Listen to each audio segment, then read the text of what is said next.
Yang terhormat Ibu Kepala Sekolah, Bapak Ibu dan Bapak kelas. Seperti biasa di Jumat ini kita akan melaksanakan doa, tetapi doa ini akan disertai oleh narasumber yang tidak lain adalah sahabat kita tercinta. Sahabat Baik ya. cinta sama dia. Bapak Muhammad Panjar MPD yang akan menjadi narasumber kita hari ini. Kebetulan beliau sampai angkatan 11 Kota Bandung. Untuk sambutan yang pertama kepada Ibu Kepala Sekolah. Kita akan mengingatkan lagu Indonesia Raya dulu yang dipimpin oleh Ibu Astrid.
Subhana rabbika rabbil izzati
sakit, mungkin teman-teman kita yang tidak bisa menghadiri kegiatan ini, mudah-mudahan Allah berikan kesehatan.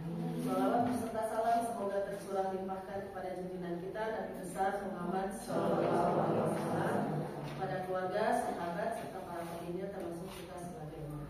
Ya, amin ya rabbal alamin. Sekali lagi saya ucapkan terima kasih kepada teman-teman yang hadir pada hari ini menghadiri undangan dari CGP kita ya, Bapak Fajar, yang insya Allah akan mendesimasikan aksi nyata dengan budaya positif. Mungkin teman-teman juga sudah ya, kalau misalnya ada yang aksi nyatanya budaya positif, pasti Bapak Ibu juga sudah tahu apa itu teh gitu ya, dan di dalamnya itu apa saja. Seperti kalau misalnya ada segitiga restitusi, nah untuk segitiga restitusi teh, jadi ketika kita akan mendisiplinkan anak, kita juga harus tahu ilmunya juga, mungkin seperti itu ya Pak ya. Dari segitiga itu apa saja, jadi jangan hanya kita menyalahkan anak dan budak etamah gitu, tidak nah oke gitu, tapi kita juga harus tahu ini kenapa si anak bisa berbuat salah, kenapa. Jadi harus ditanya dulu ya Bu ya. Nanti takutnya ada perundungan lagi seperti apa yang pernah disampaikan oleh Ibu Cici. Jadi harus ada aturan ini bagaimana caranya ketika ada anak yang memang berbuat kesalahan gitu, tapi kita jangan menjudge si anak itu berbuat salah. Kita cari dulu apa sih masalahnya, akar masalahnya. Nah itu nanti akan dibahas semua, bahas tuntas oleh CGP kita ya, mungkin ya insya Allah ke depannya. Berapa jam kemudian? 5 jam ya bersamai dengan Pak Fajar ya, insya Allah ya 5 jam kemudian saya yang kuat beliau untuk memberikan narasumbernya ya, materi tentang budaya positif mungkin.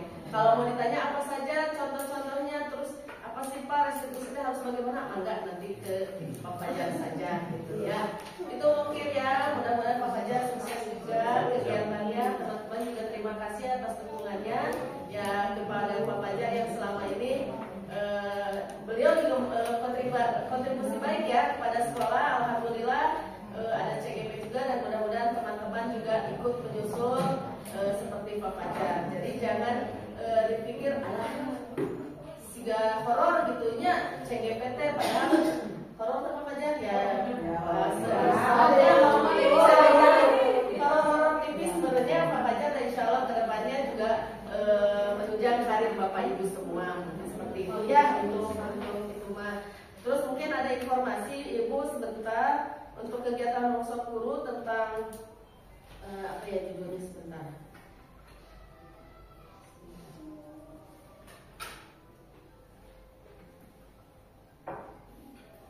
Insya Allah workshop peningkatan kompetensi guru memahami tentang perundungan kekerasan dan kekerasan seksual ya. Itu sesuai dari Arkas yang kemarin saya tuliskan ya di Arkas, bahwa kita akan mengadakan workshop tadinya di bulan September, tetapi teman-teman K3S ada beberapa yang emang ikut bergabung bersama saya, akan dilaksanakan sekitar tanggal 29 ya, hari Rabu, hari Kamis tanggal 29 ya.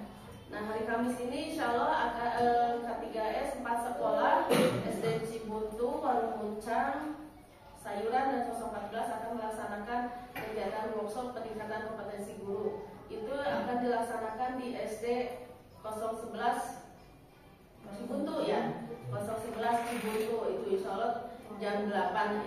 Saya harapkan Bapak Ibu guru semua hadir, karena di sini juga ada sertifikatnya. Itu sambil bisa masukkan juga ke dalam PMM. Mangga Bapak Ibu, kalau misalnya PMM-nya targetnya kita hanya 32, kalau misalnya Bapak Ibu, oh saya target bisa nih sampai 56 target misalnya ya, tapi harus sesuai ya Bu ya, jadi jangan asal-asal gitu ya mendapatkan sertifikat workshop asal-asal. Tapi kalau misalnya Ibu mampu atau bisa melaksanakan workshop, mau ditambah lagi kegiatannya nih Bu, ada seminar dan sebagainya, boleh Ibu nanti dilakukan di perubahan di PMM gitu ya Bu ya. Mangga dilebetkan di sana 32 poin sudah sesuai gitu ya. Tapi kalau dulu Pak pengawas yang dulu sudah cukup kalau sudah dilaksanakan 32 poin nggak apa-apa, nggak usah gitu ya. Tetapi kan beda lagi ketika Ibu Wasmina sekarang tidak menginginkan pas hanya di 32 poin. Berarti kalau di 32 poin katanya cukup saja, bukan sangat bagus seperti itu. Jadi saya harapkan mangga kalau misalnya Bapak Ibu dari 32 poin misalnya ya, maka ditambahkan bisa dari seminar-seminar. Nah ini juga alhamdulillah dapat sertifikat 1 ya. Tapi jangan kalau misalnya ada lagi seminar yang sudah diaksi nyata gitu ya, dimasukkan lagi ke sana ke PMM, jangan. Kecuali yang belum boleh dimasukkan ke sana gitu, seperti itu. Dan nanti juga Pak Fajar sebenarnya bisa juga sebagai narasumber dan sebagai peserta juga. Nah seperti itu dimasukkan mangga, itu bisa Ibu masukkan ke dalam PMM, bisa diedit, bisa dirubah seperti itu ya Bu ya. Dan jangan lupa kegiatan ekstrakurikuler pasti ada kan Bu? Nah masukkan. Ibu jadwal piket pasti ada kan Bu? Masukkan seperti itu ya Bu ya. Jadi kalau misalnya di sini semua sudah membuka PMM, soalnya nanti Ibu hari Selasa insya Allah ada kegiatan K3S bersama Ibu pengawas Bina. Dia akan bertanya yang kemarin itu yang sudah Bapak Ibu tulis di Google Form ya. Nah itu apakah benar gitu? Kalau di Ibu pengawas Bina mah ya Pak. Kalau emang si sekolah itu sudah berapa persen membuka PMM gitu ya Bu ya. Nah itu makanya sekarang saya tanya kalau sudah membuka, sudah memasukkan ke dalam aksi nyata ya alhamdulillah gitu ya Bu ya. Mudah-mudahan sesuai dengan apa yang diinginkan oleh Ibu pengawas Bina, insyaallah. Itu mungkin ya Bu ya, terus untuk observasi seminggu ini kemarin karena kesibukan, insyaallah minggu depan hari Senin kita melaksanakan observasi. Hari Selasa Ibu tidak ada, mungkin ya karena ada kegiatan bersama Pak Wasmil. Hari Rabu ada, berarti observasi lagi. Hari Kamis karena ada workshop, berarti hari Jumat ya. Hari Jumat ada lagi. Itu fleksibel saja ya jadwalnya. Kalau misalnya hari Senin bisa kelas 1, 2, dan 3, nggak apa-apa, dipercepat saja ya Bu ya. Jangan lupa nanti di PMM itu kan ada perilaku ya. Nah tolong di screenshot kirim ke saya gitu ya Bu ya. Itu mungkin yang bisa saya sampaikan. Kalau misalnya untuk modul-modul mangga Ibu upload heula ke PMM. Nah kecuali kalau tanggal observasi jangan dulu diisi, nanti kita kesepakatan di sama Ibu. Itu mungkin ya Bu ya, itu untuk informasi. Mudah-mudahan kalau misalnya ada yang belum paham mangga disampaikan di sini gitu ya Bu ya. Dan wabillahi taufiq wal hidayah. Assalamualaikum warahmatullahi wabarakatuh. Terima kasih Bu. Selanjutnya saya serahkan kepada Pak Didi sebagai moderator.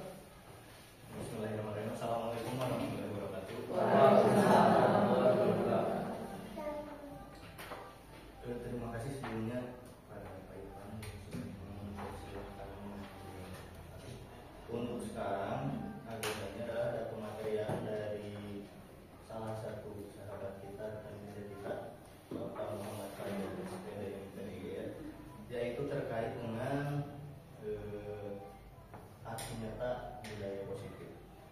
Dan nanti juga mungkin ada agenda tanya jawab di akhir ini setelah pematerian. Mengefektifkan waktu, kita mulai saja pemateriannya kepada Pak Fajar. Silakan. Baik, terima kasih. Assalamualaikum warahmatullahi wabarakatuh. Waalaikumsalam warahmatullahi wabarakatuh. Yang terhormat Ibu Kepala Sekolah, yang terhormat Bapak Ibu Guru SD Negeri 014 Cigolewa yang hebat-hebat. Baik Bapak Ibu, mohon izin saya berdiri di sini karena ada tugas CGP untuk diseminasi tentang budaya positif. Tentu nanti budaya positif ini pemahaman dari Bapak Ibu dan juga penerapan budaya positif sekolah ini nanti akan berpengaruh terhadap rapor pendidikan sekolah. D.1.1 manajemen kelas yang di dalamnya ada pengaturan suasana kelas, juga disiplin positif. Bagaimana nanti untuk mengetahuinya? Nanti ada survei lingkungan wilayah.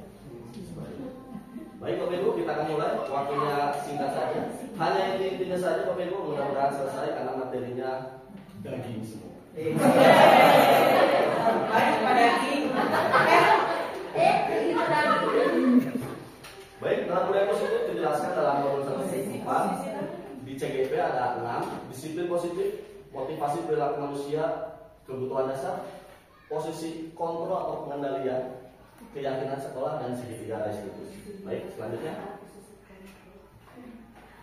Oke, baik, sekarang simulasi dulu Bapak Ibu. Silakan Bapak Ibu berhadapan berdua-berdua. Sekarang lakukan slip. Yang menang nomor 1 ya kalau ada tugas masing-masing.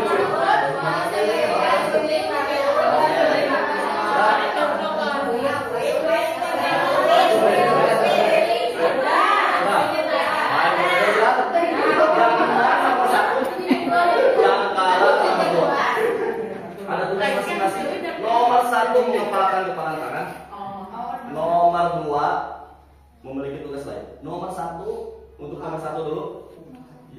Tidak boleh kepala tangannya terbuka bagaimanapun caranya. Oke, untuk nomor 1 dalam 30 detik ya.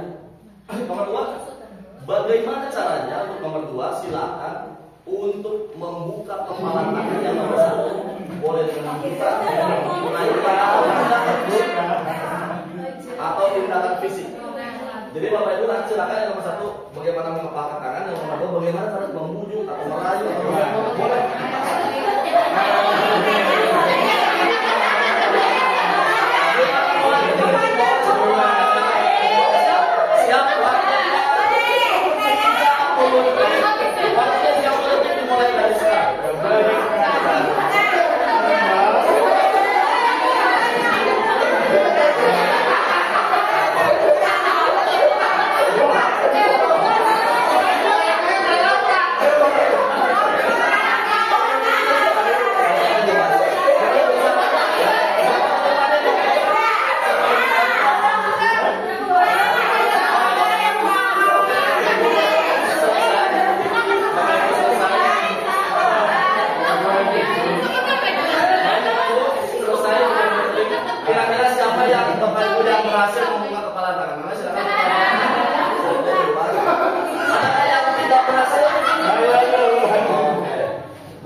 Kira-kira Bapak Ibu, apakah ada yang bisa disampaikan makna dari simulasi yang tadi?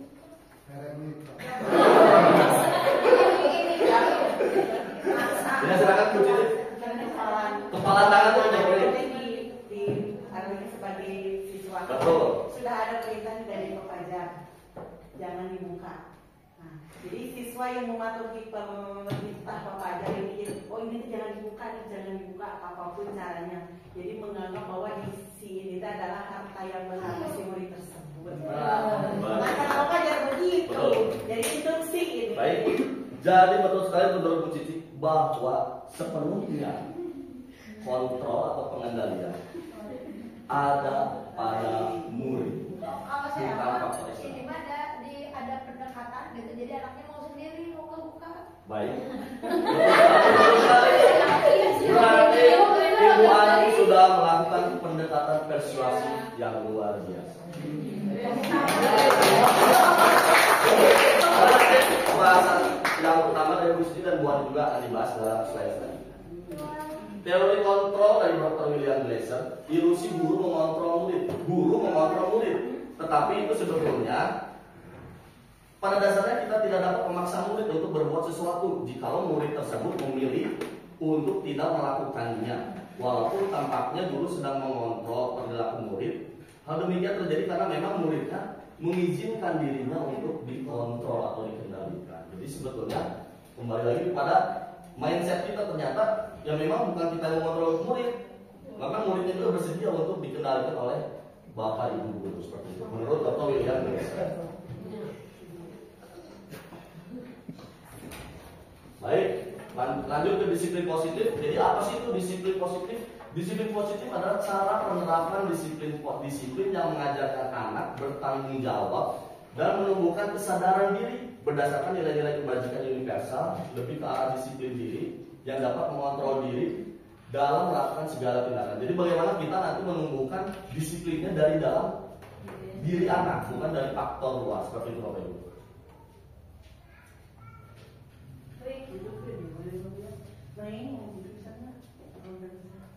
Oke, ini Bapak pendidikan kita Ki Haji Dewantara katanya, di mana ada kemerdekaan di situ ada disiplin yang kuat. Katanya apa? Self disiplin, disiplin diri.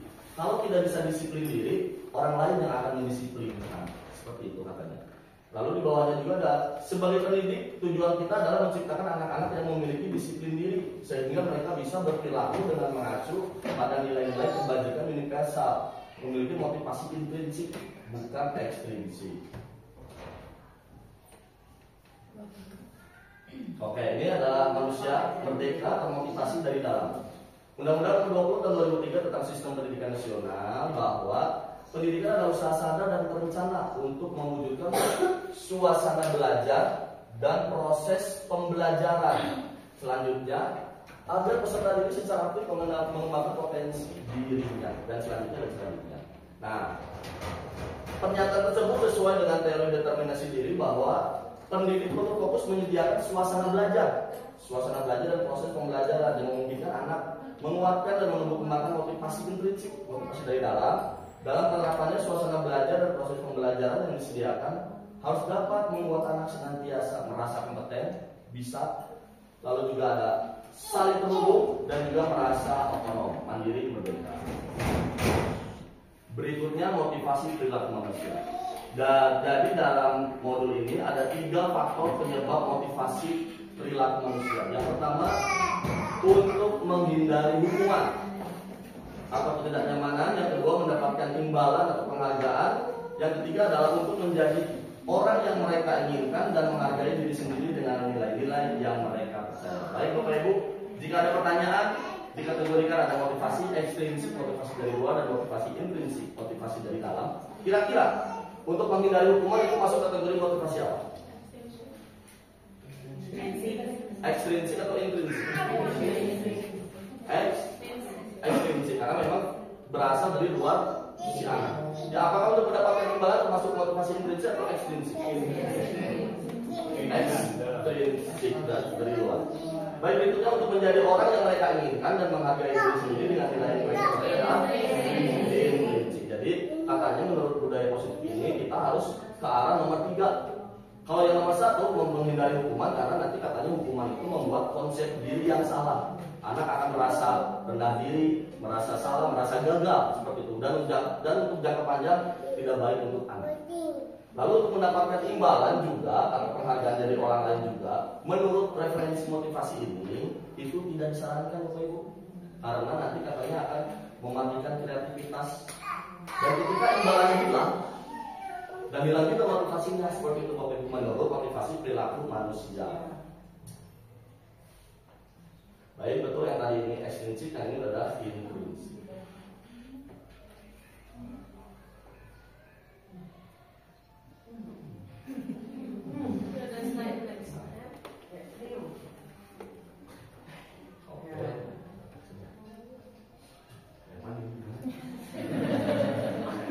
Oke, Bu Yaya, tidak ada Bu Yaya.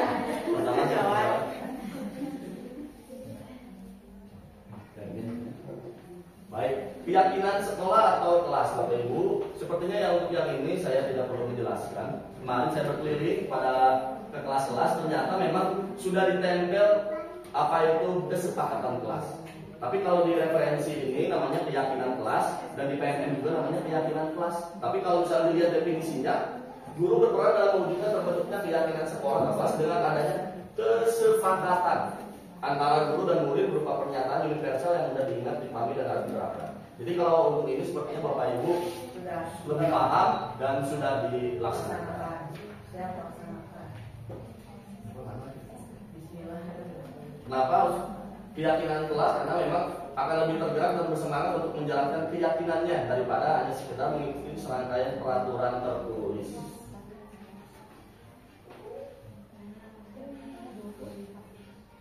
Baik, ini adalah kebutuhan dasar manusia. Ada 5 kebutuhan dasar manusia. Apapun yang akan kita lakukan atau murid lakukan, pada dasarnya akan berusaha memenuhi 5 kebutuhan dasar manusia ini. Yang pertama ada bertahan hidup, makan, minum, rasa aman, kasih sayang dan rasa diterima, bagaimana proteksi sosial, bagaimana ingin diterima dalam kelompok, dalam kelas, dalam lingkungan keluarga, kebebasan, bagaimana anak ingin berinisiatif, berpikir dan bergerak atas inisiatifnya sendiri, atas kehendaknya sendiri. Berikutnya kesenangan, dianalogikan bahwa kesenangan itu identik dengan bermain. bermain, atau mungkin perasaan senang bahagia. Kalau untuk anak-anak identik dengan bermain, untuk dewasa tentu beda lagi. Penguasaan adalah bagaimana anak merasa kompeten, diapresiasi tentang kompetensinya, tentang pencapaiannya. Itu anak sangat suka tentang penguasaan seperti itu.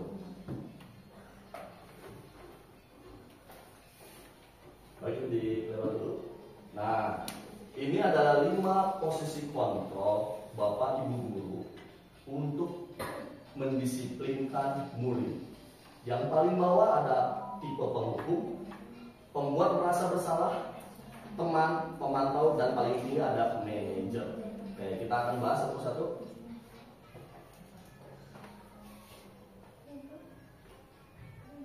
Oke, penghukum. Bapak Ibu ketika memposisikan guru sebagai penghukum pada saat menangani siswa yang bermasalah tentang disiplin, seorang penghukum bisa menggunakan hukuman fisik maupun verbal. Yaitu orang-orang menjalankan posisi penghukum senantiasa mengatakan bahwa sekolah memerlukan sistem atau alat yang dapat lebih menekan murid-murid lebih dalam lagi. Guru-guru yang menerapkan posisi penghukum akan berkata, patuhi aturan saya atau awas. Kamu selalu saja salah, pasti selalu yang terakhir selesai. Dan biasanya tentu dengan nada yang tinggi, agak tinggi.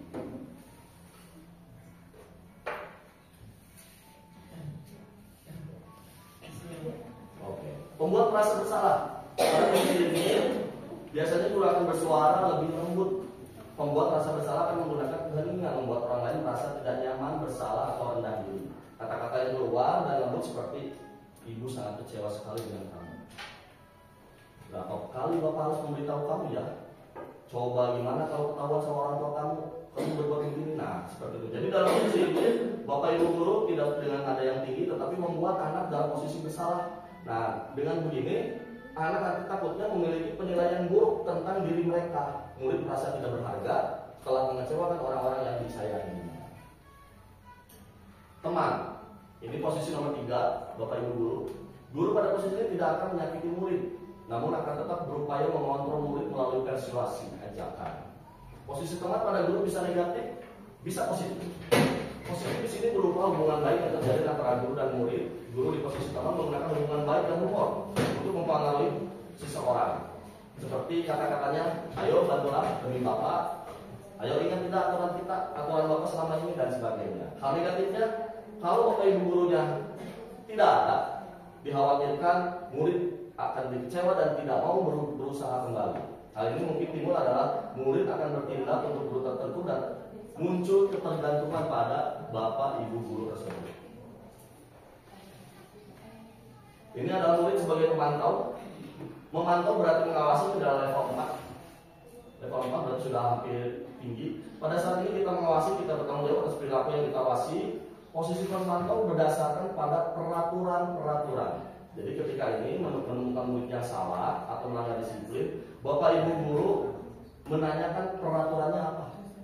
Lalu apa yang telah kamu lakukan, sanksi atau konsekuensinya apa. Biasanya kata-katanya seperti itu. Yang penting Bapak Ibu guru sudah menerapkan aturan dan biasanya sudah ada kesepakatan antara Bapak Ibu dengan murid.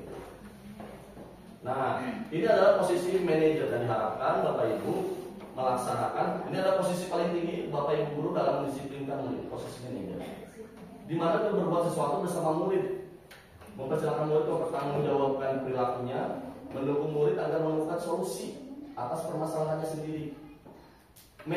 Seorang manajer telah memiliki keterampilan di posisi teman dan juga pemantau. Dengan demikian, bisa jadi di waktu-waktu tertentu kembali kepada kedua posisi tersebut. Namun bila kita ingin menginginkan murid-murid kita menjadi manusia merdeka, mandiri dan bertanggung jawab, maka kita perlu mengacu kepada restitusi yang dapat menjadikan murid kita seorang manajer bagi dirinya sendiri. Di sini penekanan bukan pada kemampuan membuat konsekuensi, namun dapat berkolaborasi dengan murid bagaimana memperbaiki kesalahan yang ada. Seseorang manajer akan berkata, apa yang kita yakini, apakah kamu meyakininya, dan sebagainya. Bismillah. Oke. Tugas seorang manajer adalah membimbing murid untuk dapat mengatur dirinya. Tetapi dalam praktek kesehariannya bisa jadi kita kembali bukan pada posisi manajer, mungkin sebagai pemangagi atau sebagai yang pemantau, karena muridnya belum siap diajak berdiskusi atau diundang melakukan restitusi. Jadi syaratnya ketika Bapak Ibu akan melakukan manajer, muridnya bisa diajak berkomunikasi. Itu syaratnya. Namun perlu disadari bahwa tujuan dari ahli 5 kontrol ini adalah seorang guru adalah pencapaian posisi manajer. Di mana posisi inilah murid dapat menjadi pribadi yang mandiri, merdeka dan bertanggung jawab atas segala perilaku dan sikapnya, yang pada akhirnya dapat menciptakan lingkungan yang positif, nyaman dan aman. Baik, restitusi dihubungkan dengan filosofi Ki Hajar Dewantara. Guru adalah menuntut. Lalu apa hubungannya dengan restitusi? Restitusi adalah Bapak Ibu guru menuntut anak ke dalam diri anak. Seperti itu. Analoginya seperti itu. Suatu proses dialog yang dijalankan guru atau orang tua agar dapat menghasilkan murid yang mandiri dan bertanggung jawab. Nah, dalam restitusi ini ada panduannya, Bapak Ibu.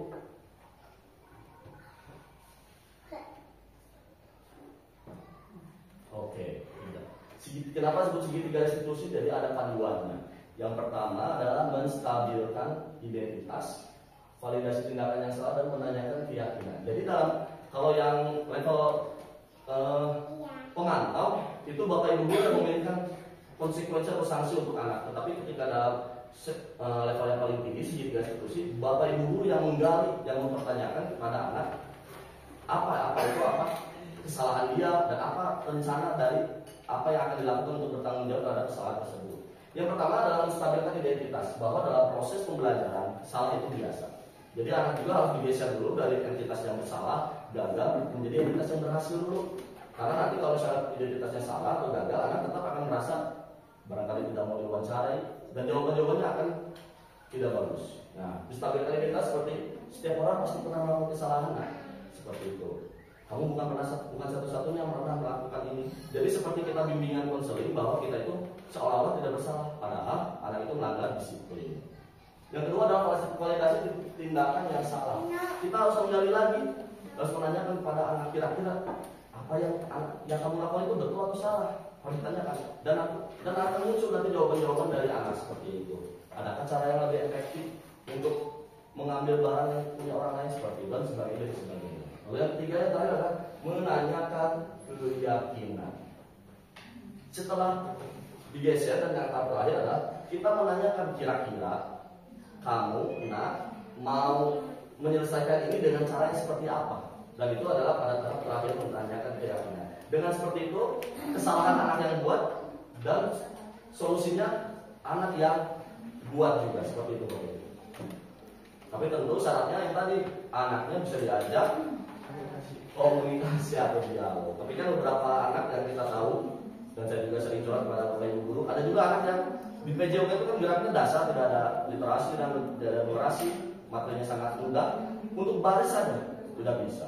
Kalau berantem sudah tidak bisa dipisahkan, Bapak Ibu tidak bisa mendengarkan instruksi.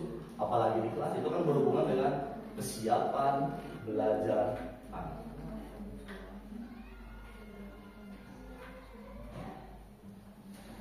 Baik, ini kalau yang ini bukan yang diceritakan tadi. Jadi ada anak yang berantem, saya menerapkannya di kelas saya dan ditonton oleh teman-teman yang lain sebagai contoh. Jadi pada saat ini saya menanyakan terus dialog menstabilkan identitas, validasi tindakan yang salah, dan menanyakan keyakinan. Lalu mereka sendiri akhirnya pengen maafan, mereka sendiri yang menjawab seperti itu. Nah, baik, Ibu apresiatif, alhamdulillah sudah sampai akhir. Baik, Bapak Ibu berdua kembali.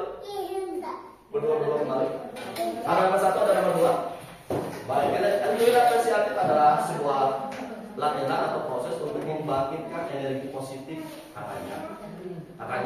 Barangkali kita akan coba dengan energi positif, tentu kita nanti akan lebih intens dalam melakukan sebuah gerakan atau berkolaborasi. Tugasnya adalah nomor 1 dan nomor 2 diberikan masing-masing 1 menit. Oke, diberikan masing-masing 1 menit untuk menceritakan hal-hal yang berhasil tentang kasus indisipliner anak di kelas Bapak Ibu Berhasil. yang berhasil. Bapak Ibu silakan Di di kelas Bapak Ibu dan berhasil.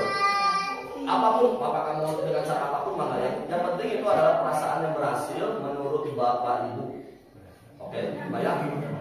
Apapun itu mau pakai kesalahannya seperti apa, kasusnya seperti apa, lalu oleh Bapak Ibunya diberikan treatment seperti apa. Boleh apapun itu, pokoknya pengalaman Bapak Ibu yang berhasil. Oke?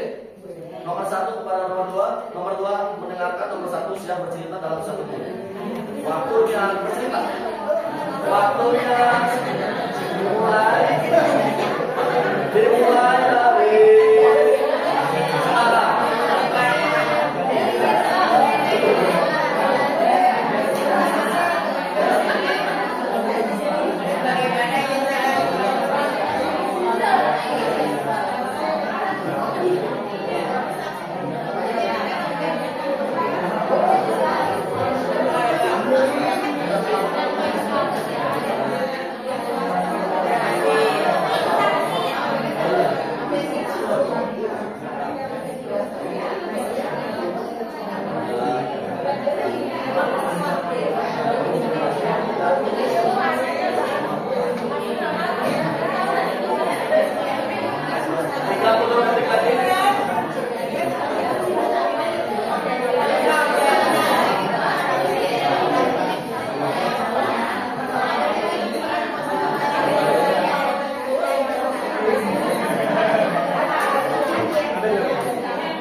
Bercerita ke nomor 1 tentang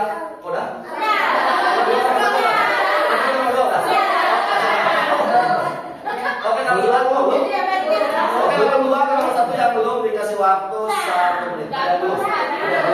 Maka silakan yang belum dikasih waktu 1 menit. Harus 1 menit kata Udah. Pengalamannya yang berhasil.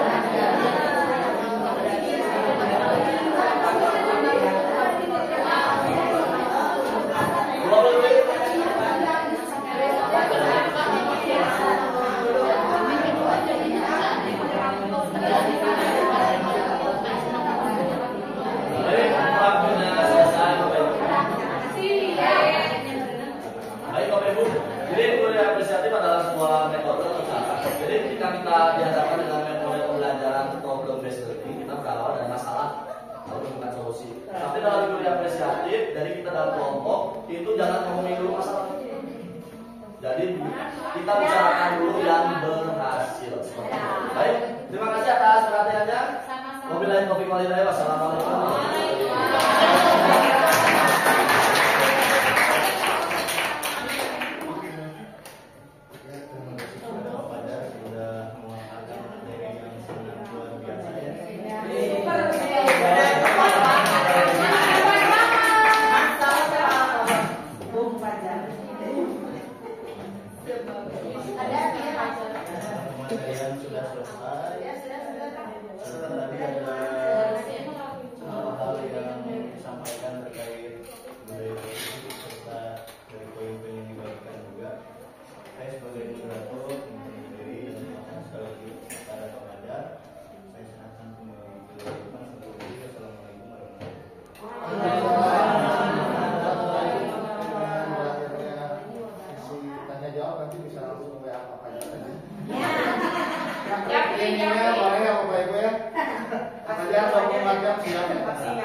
aksi nyata sudah ada.